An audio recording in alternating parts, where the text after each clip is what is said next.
রহমের জন্য আর কিছু নাই।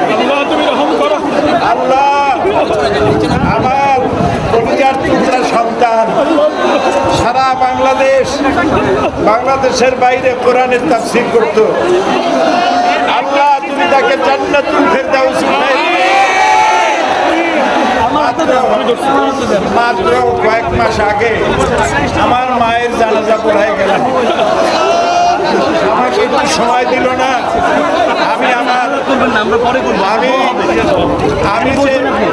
আমার মহিলাদেরকে আমার মা মারা গেলেন, আমার ভাইকে সান্ত্বনা দেব, আমাকে সময় দেওয়া হলো না।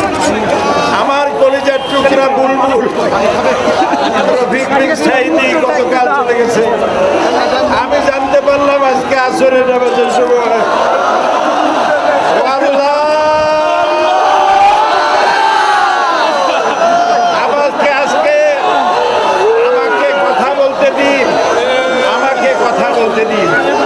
আমি আজকে 50 বছর কোরআনের তাফসীর করেছি সারা বাংলাদেশে, সারা পৃথিবীতে।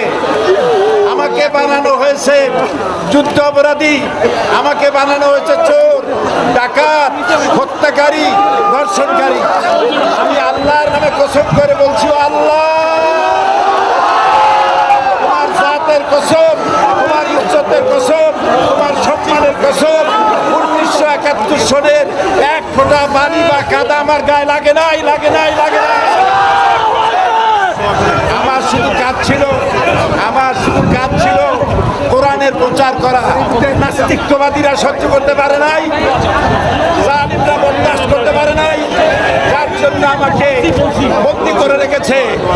আমি শাহাদাতের তামান্না করি, আমি শহীদ হতে চাই, তবে চোর ডাকাত ইত্যাদির বদনাম নিয়ে মরতে চাই না। আল্লাহুম্মা আমিন।